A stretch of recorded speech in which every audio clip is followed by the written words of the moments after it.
Bonjour, je suis Charlie Nana, cofondateur et co-gérant de la société civile immobilière ST Immobilière. La dernière fois, je vous parlais de l'intérêt de l'immobilier pour protéger son épargne et pour bâtir son patrimoine. Je vous faisais remarquer que l'euro, depuis mai 2021, avait perdu quasiment 15% de sa valeur, en passant de 1,22 dollars pour un euro à un peu moins aujourd'hui de 1,05 dollars. Et je vous expliquais que dans notre environnement, l'immobilier était une bonne option pour protéger son épargne de cette perte de pouvoir monétaire et également pour lutter contre l'inflation. Parce que vous le savez, dans notre environnement, l'immobilier est un secteur qui prend très vite de la valeur et qui bénéficie donc d'une croissance importante. Vous savez, il n'est pas rare de voir un terrain qui a doublé de prix en 4 ans, en 5 ans.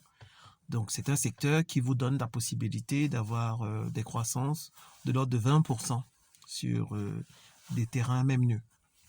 Alors, la dernière fois, nous avons convenu de partager des notions importantes à considérer dans le cadre de l'immobilier.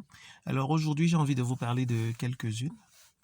Déjà, la première chose dont vous devez tenir compte et pour laquelle vous devez être très vigilant lorsque vous décidez euh, de faire des transactions immobilières, que ce soit à but d'investissement, que ce soit pour votre future résidence, peu importe.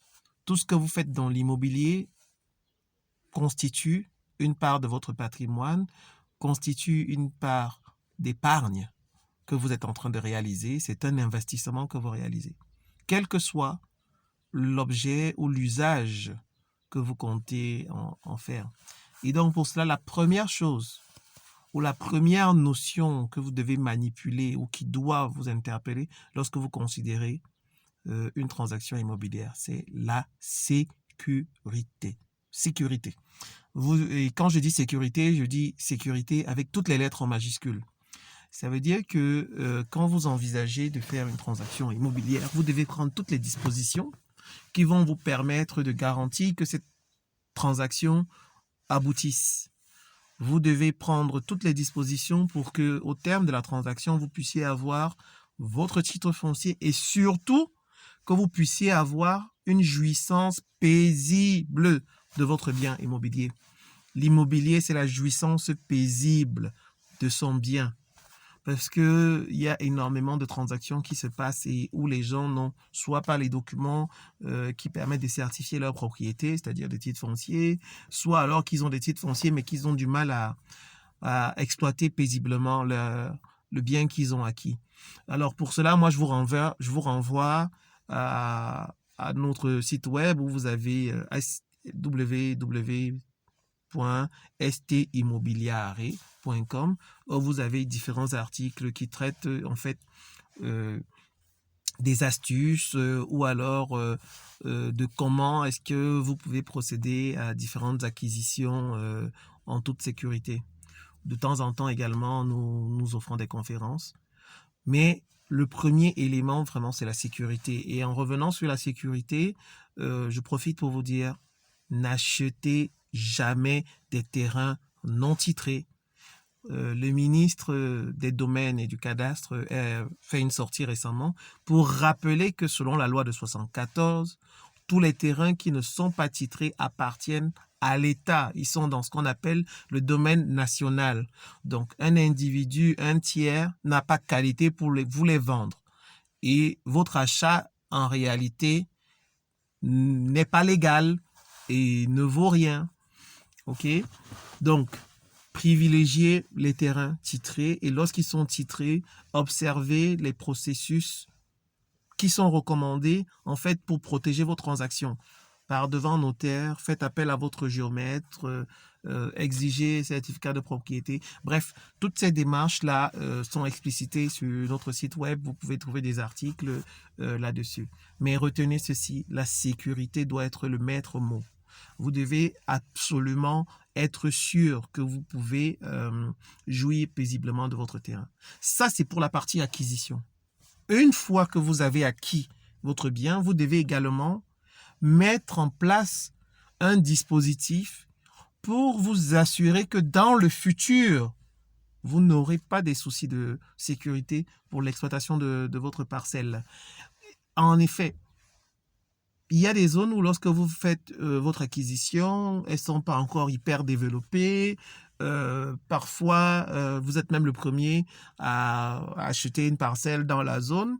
Mais au fur et à mesure que le temps passe et que la zone se développe, parfois, vu l'importance, vu le développement que connaît la zone, vous avez des gens qui peuvent avoir des velléités soit de revendre votre parcelle, soit des gens qui vont vouloir essayer de s'accaparer votre parcelle, surtout si vous n'avez pas fait d'investissement. Alors, quand je dis sécurité, vous devez également penser long terme. C'est-à-dire que si vous faites des acquisitions d'espace aujourd'hui, dès aujourd'hui, même si vous avez votre titre foncier, vous devez penser sécurité et donc sécurisation de votre espace. Alors, lorsque vous avez un terrain qui est vierge, c'est-à-dire qui est non bâti, une des manières de le sécuriser, c'est de prendre quelqu'un, en fait, à qui vous pouvez donner la possibilité de faire un champ dessus. C'est aussi peut-être, si vous avez les moyens, de faire directement une barrière autour, surtout si la superficie n'est pas importante. Mais ça, c'est des éléments importants parce que dites-vous toujours que lorsque vous acquériez un terrain, la sécurité et la sécurisation sont des problématiques très importantes. Parce que le jour où votre bien a pris de la valeur, en fait, vous allez faire face à des velléités de gens qui tenteront de s'accaparer une partie de votre patrimoine. Et ça, parfois de bonne foi, soit parfois de mauvaise foi. De bonne foi parce que un tiers, lorsque le terrain est vierge, peut être facilement convaincu de ce que le terrain n'appartient pas à quelqu'un et il peut se faire berner là-dessus. Alors, quand vous avez acquis des espaces, essayez à chaque fois que c'est possible de faire soit une barrière, soit de mettre un tiers qui peut faire un petit élevage, ou pas un élevage, un petit champ dessus. Ça signale la présence et surtout, en fait, celui qui fera de la culture sur cet espace, de temps en temps, sera obligé d'aller visiter ce champ, en fait, et donc vous tiendra informé si jamais il y a des incidents sur la parcelle. Alors, si votre terrain fait une certaine superficie, je ne sais pas, disons 4000, 2000, 3000 mètres carrés, ça devient une superficie relativement importante. Et à ce moment, il n'est pas toujours aisé de faire une barrière dessus. Ce que vous pouvez faire, c'est faire un studio ou une série de 2 ou 3 chambres, très, comment j'allais dire ça, très sommaire, où vous avez la possibilité en fait de mettre un locataire ou 2 locataires si vous avez fait 2 chambres, ce qu'on peut appeler des chambres modernes. Ça peut vous coûter moins cher que de faire une clôture sur l'ensemble de votre site.